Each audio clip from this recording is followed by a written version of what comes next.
Harborcast, expectations of many people.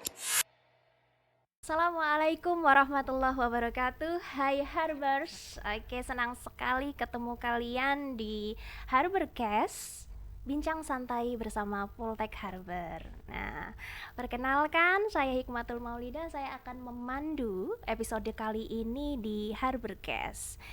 Kali ini kita kedatangan tamu yang pastinya sudah banyak yang kenal lah untuk wabil khususnya untuk teman-teman dosen di akuntansi ataupun mahasiswa akuntansi, yaitu beliau adalah dosen sekaligus kaprodi dari D3 Akuntansi, Ibu Dr. Yeni Priyatnasari, SEMSI AKCA. Hai Ibu.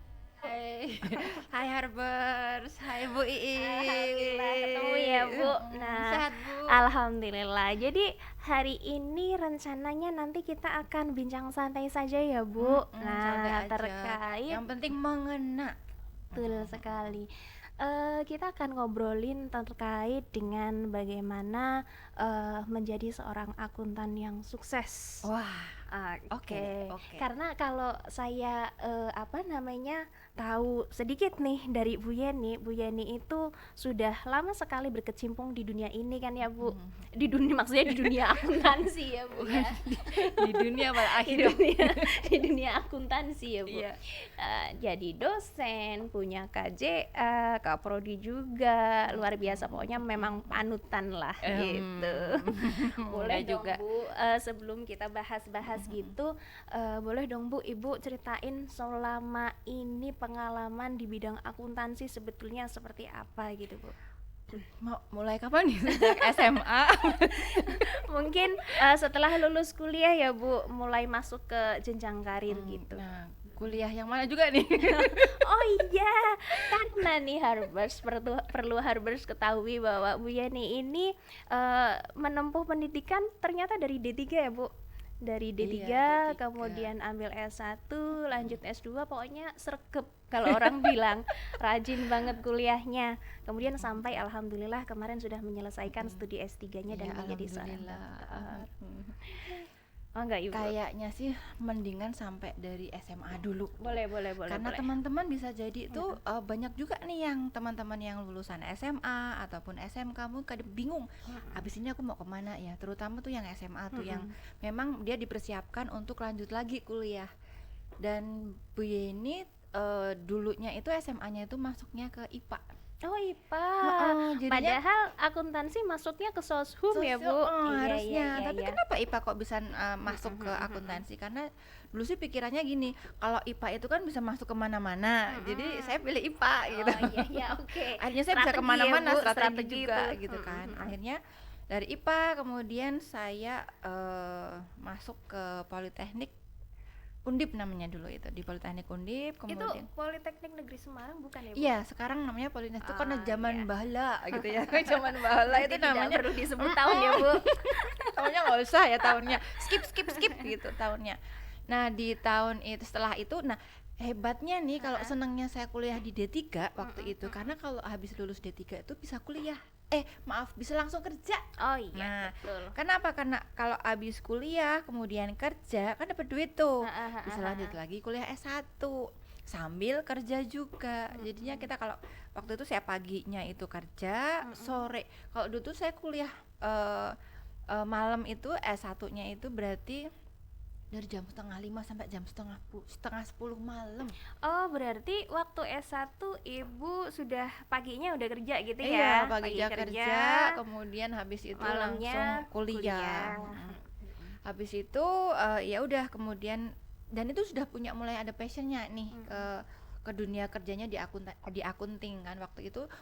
Kalau namanya kerjaan akunting itu awalnya bisa dari administrasi dulu, kemudian dia handling keuangan, mulai dari kas aja dulu, kas kecil bagaimana pengaturannya, sampai akhirnya kemudian saya jadi internal auditor, kemudian saya jadi konsultan keuangan di PNPM dan sebagainya, sampai akhirnya hari ini saya ada di sini bareng sama Bu Ii, bareng sama teman-teman mahasiswa semuanya ada di prodi akuntansi kayak gitu. Berarti lumayan banyak ya Mi ternyata karir Ya, pertama pokoknya yang malang ditempuh, melintang. karir pertama yang ditempuh ternyata bukan dosen Iya, berarti bukan, ya. bener-bener Oke. praktisi dari Mm-mm, mm-mm. awal. Dari Mm-mm. kalau kalau orang Jawa bilang tuh ngabehi. Oke, gini Mi, ngomong-ngomong tentang yang namanya akuntansi. Mm-mm. Ada sebagian orang yang bilang bahwa akuntansi itu sangat membosankan. Mungkin karena katanya cuma mindah-mindah angka lah, padahal kalau Full numbers selisih ya. aja. Mm-mm. Oke, ada sebagian orang yang bilang bahwa akuntansi membosankan. Tapi nyatanya kalau misalkan saya lihat nih, ternyata akuntansi sebetulnya juga menawarkan prospek karir yang ini ya Mi, apa namanya, menjanjikan ya. Banget, Gimana banget, Mi banget. terkait dengan proses apa tadi namanya, prospek karir lulusan akuntansi itu sebetulnya gimana tuh? Jadi kalau kita bicara logika aja ya, Mm-mm, logika mm-mm. bahwa semua yang ada di sekitar kita itu adalah perusahaan. Oke, betul. Semua yang ada di sekitar kita itu pasti mereka tuh butuh yang namanya cari duit nih. Nah, Betul. siapa sih kalau mereka pada cari duit? Siapa sih yang ngelola keuangan kalau bukan akuntan yang paham? Nah, perusahaan tuh pasti butuh akuntan. Kemudian usaha, kita ada UMKM. Itu kalau nggak ditata dengan baik keuangannya, dia juga pasti akan rugi terus Ya, dong. padahal UMKM juga kelemahannya salah satunya Adalah kadang di pada pencatatan. pencatatan, Iya, iya. betul, betul. Belum lagi sektor-sektor yang lain, apakah itu di sektor publik, jadi di kantor-kantor pemerintah dan sebagainya, bahkan NGO, bahkan di apa namanya di desa, itu semua sekarang butuh akuntan. Karena akuntan itu adalah basic dari keilmuan kita mengelola keuangan. Itu adalah semua ilmu itu ada di akuntansi. Nah, itu yang perlu dicatat nih teman-teman, kalau mungkin takut nih atau mungkin merasa bosan. Kalau aku nanti di akuntansi bosan nggak ya, boring nggak ya? Tenang. Nah, tenang, karena apa? Semua basic itu sebenarnya hanya ada di awal. Di awal itu untuk pengenalan aja tentang apa namanya debit kredit, Iya, logika debit logika kredit. logikanya itu it's about the beginning aja. Karena kalau udah lanjut terus, contohnya kayak saya nih kemarin kuliah S3, nggak ada tuh debit kredit, Iya, udah nggak ada lagi, betul. sudah masa lalu. Karena sudah masuk ke teori semua Sudah masa ya. lalu Iya, gitu ya. betul. Jadinya nggak terlalu pelik banget gitu kan. Jadi intinya itu adalah sebenarnya logika-logika awal, logika-logika dasar yang mungkin teman-teman akan pelajari memang di awal. Tapi tenang saja, kerjaan-kerjaan akuntansi itu tidak hanya kerjaan yang terkait dengan angka, tapi lebih pada pelaporan, reporting, menyampaikan, bahkan komunikasi. Kan seperti yang kita pahami, akuntansi itu seni ya. Iya, Seni betul. mencatat, seni melaporkan gitu kan. Nah, ini nanti yang akan lebih banyak berperan. Nah, Terutama buat teman-teman tuh yang mungkin dia itu sebenarnya senang berhitung, tapi dia juga ke-challenge juga tuh untuk bisa communicating, gimana sih angka ini bunyinya kayak gimana sih? Sebenarnya Iya. maksudnya berarti mungkin Itu lebih gimana? ke bagaimana bisa menginterpretasikan atas Iya. perhitungan yang sudah Iya. dibuat dilakukan. gitu ya. Jadi Nah. karena semua perusahaan pasti butuh itu, dan yang itu nggak bisa dilakukan oleh orang lain. Nah, itu yang paling penting. Karena kalau kita bandingin nih, cuma mungkin dari bukan prodi-prodi yang lain ya, tapi dari bidang-bidang yang lain nih, contoh nih ya. Oke. Kalau dia belajarnya itu nggak pakai, nggak ngerti nih, contoh kita mau bikin mesin nih, bikin sebuah alat, ya itu kan harus dihitung tuh, kira-kira kalau mau dijual gimana nih biar laba nih, Iya. biar kita bisa profit. Itu kan harus dihitung juga tuh. Gimana, siapa yang bisa ngitung? Orang Akuntansi. akuntansi. Nah, ini ada lagi nih Mi. Kalau misalkan akuntansi itu kan berarti harus mengikuti tren dong. Nah, proses bisnis berubah, akuntansinya juga berubah. Iya banget. Apalagi kalau kita kaitkan dengan perkembangan zaman saat ini nih. Iya, bener perkembangan banget. zaman saat ini kan sekarang lagi booming-boomingnya dengan yang namanya AI, Iya. artificial intelligence. Nah, jadi berdasarkan beberapa sumber yang saya dapatkan, AI ini ternyata sudah bisa mengganti beberapa tanggung jawab ataupun fungsi yang biasanya dilakukan oleh manusia. Nah, kalau kita kaitkan lagi dengan yang namanya akuntansi nih, Mi, ada nggak potensi akuntansi itu bisa tergeser karena adanya peran AI ini, Mi? Ya, pertanyaannya bagus banget, luar biasa. Karena saat ini banyak orang bilang bahwa profesi akuntan itu terdisrupsi. Ya. Bahwa profesi akuntan itu akan Tersisihkan, tersisihkan gitu, tergantikan. karena adanya AI, adanya teknologi dan sebagainya. Tapi ada sesuatu nih yang mungkin teman-teman harus tahu, bahwa di prodi akuntansi Mm-mm. Politeknik Harapan Bersama Tegal itu kita sudah melakukan yang namanya perubahan kurikulum, Oh iya, di mana betul. prodi kita itu sudah mempelajari teknologi.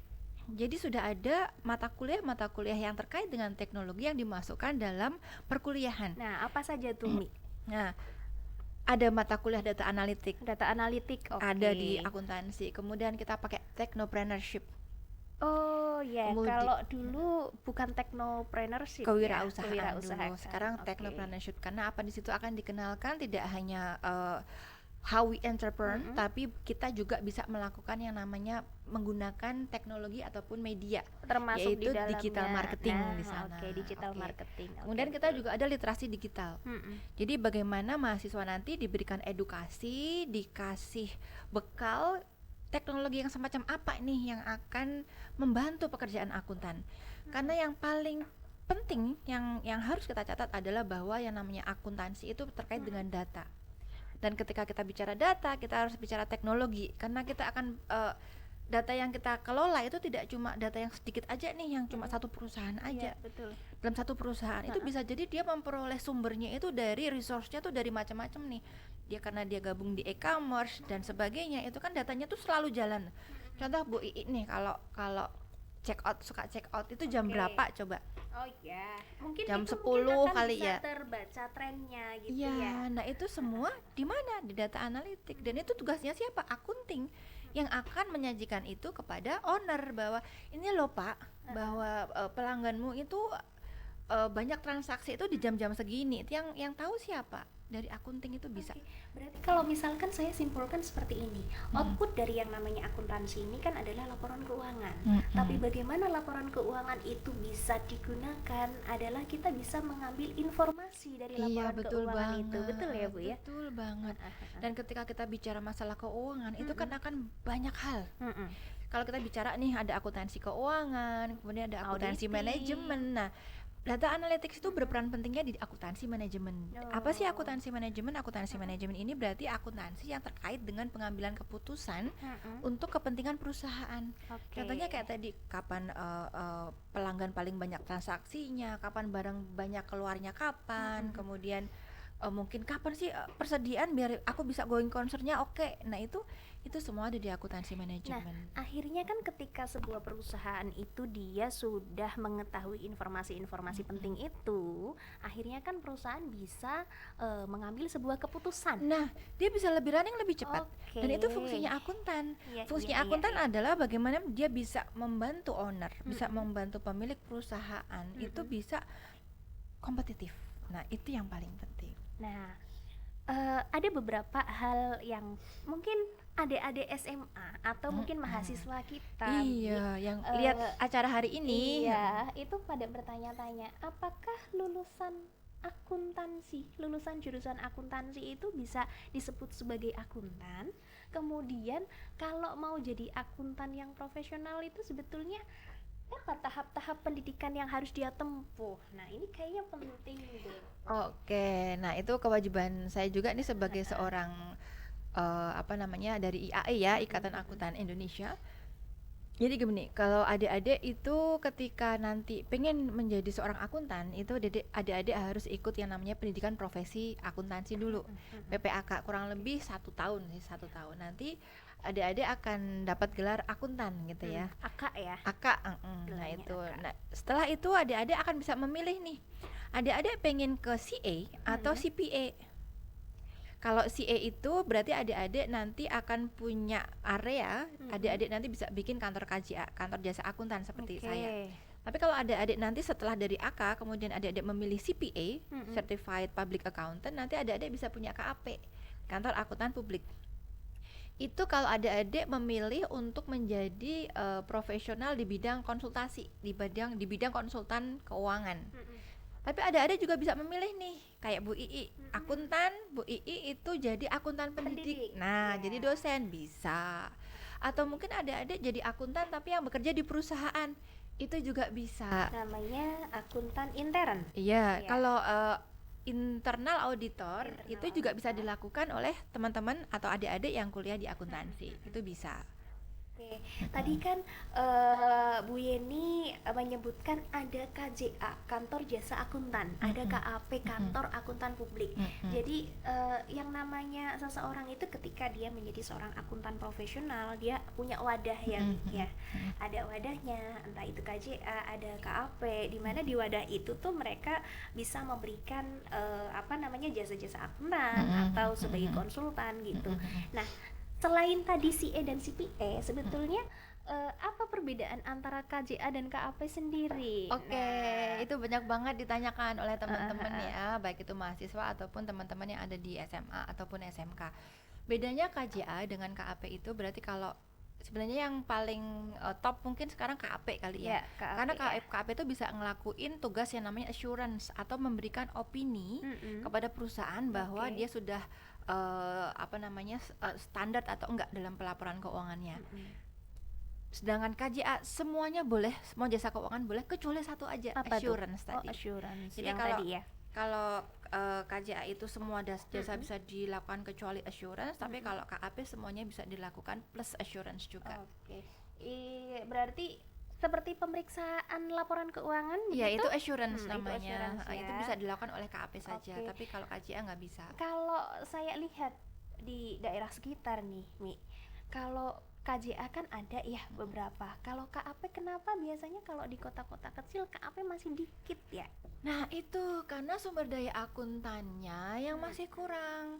Jadi sebenarnya teman-teman ini punya potensi untuk menjadi akuntan-akuntan muda nih ya. Karena akuntan muda itu adalah mahasiswa, ini bisa jadi akuntan muda. Itu yang nantinya adik-adik akan bisa ikut jadi profesi akuntan dan sebagainya, kemudian meniti karir di bidang jasa konsultasi keuangan tadi. Oke. Jadi sehingga di Tegal ini ada gitu kan. Ada kalau ya. di Tegal. Karena memang biasanya mereka lebih prefer kalau di kota besar. Di kota besar, iya, kalau di kota besar banyak. Nah ini nih karir nih, meniti karir. Saya tadi tertarik nih, Umi bilang meniti karir.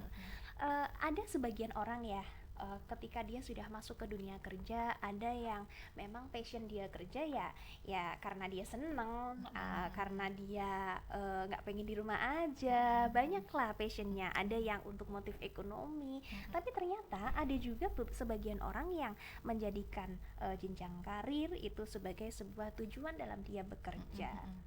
Apakah ada jenjang karir di dalam akuntansi, Umi?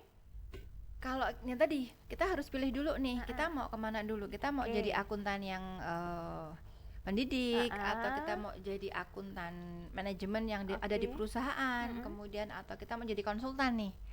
Nah kalau di konsultan sendiri sudah ada jenjang karirnya masing-masing. Oh iya, Contoh, contoh kayak apa kalau di kantor KAP nih, kita kalau belum belum akuntan atau belum CA, itu kita bisa menjadi auditor junior. Tapi Auditor kita ya junior.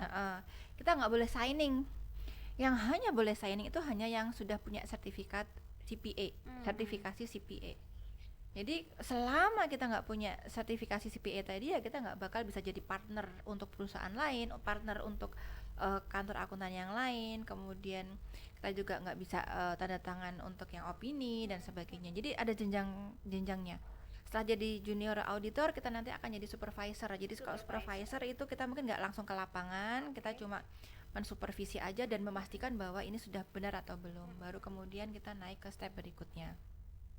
Demikian pula kalau jadi dosen nih, ada juga step-stepnya. Mulai dari kita sebagai asisten tenaga pengajar, ada asisten ahli, lektor dan sebagainya, itu ada jenjangnya. Kalau jadi karyawan pun itu kita juga akan ada jenjangnya nih. Mulai dari kita karyawan yang mungkin tadi kalau saya bilang sih ngabehi ya, semuanya dilakukan. Kemudian kita spesialisasi di bidang kita masing-masing. Kemudian apakah kita murni di accounting? Kalau biasanya orang lulusan akuntansi itu kalau nggak di accounting, finance, mungkin juga di procurement. Biasanya di area-area kayak gitu. Area-area yang ada aliran uang masuk uang keluar lah kayak gitu. Dan nanti ketika udah bekerja pun juga ada jenjang karirnya di masing-masing perusahaan. Pertanyaan terakhir nih, setuju nggak Umi kalau bilang ada orang yang mengatakan bahwa akuntansi itu sekarang tidak relevan? Kenapa tidak relevan? Karena akuntansi itu adalah sebuah pencatatan keuangan di mana bisnisnya jalan duluan, kemudian akuntansinya baru nyatet. Dan pokoknya ada yang bilang seperti itu. Umi setuju nggak? Masih relevan nggak sama Oh, zaman now jadi kayak gini, gini? kalau kalau saya itu kalau orang pada bilang seperti itu, saya cuma percaya pada satu hal. Apa itu? Karena kebetulan bukan kebetulan ya, karena saya seorang muslim. Ya. Di surat Al-Baqarah itu tertulis perintah Allah itu untuk mencatat semua transaksi yang kita lakukan apabila itu tidak dilakukan secara tunai. Itu wajib kita mencatat. Nah, itu aja yang jadi pegangan yang saya yakin kalau itu sudah dicatat tuh di dalam Al-Qur'an ya, itu akan ada selamanya, profesi itu akan tetap ada. Karena apa? Ya karena itu sebuah hal yang relevan sepanjang zaman, dan semua usaha, semua bisnis itu butuh yang namanya recording tadi, kemudian bagaimana reportingnya juga, dan itu dilakukan oleh para akuntan. Oke, bahkan sudah tertulis di dalam kitab suci gitu Iya, ya. nah itu yang paling luar Oke. biasa, bikin lebih yakin lagi dah gitu. Oke, terakhir buat teman-teman Harbers, mungkin Umi mau memberikan sedikit pesan-pesan atau kata-kata mutiara untuk Harbers yang ada di sana. Oke, pesan saya adalah yakinkan dirimu bahwa masuk di prodi akuntansi nih atau berkarir menjadi seorang akuntan itu adalah panggilan hati. Jadi ketika kamu suka, ketika kamu nyaman dengan apa yang kamu lakukan, seberat apapun semuanya akan bisa dilalui. Itu aja. Amin, mungkin. amin. Oke, terima kasih buat semua informasinya Iya, yang luar biasa ini. sama-sama. Mudah-mudahan Harbers juga bisa mendapatkan informasi yang baik, informasi yang Amin. berguna ya, Mi, Amin. untuk semuanya. Oke, Harbers, kali ini podcast kita selesai sampai dengan di sini. Jangan lupa ikuti episode berikutnya. Assalamualaikum warahmatullahi wabarakatuh. Waalaikumsalam warahmatullahi wabarakatuh.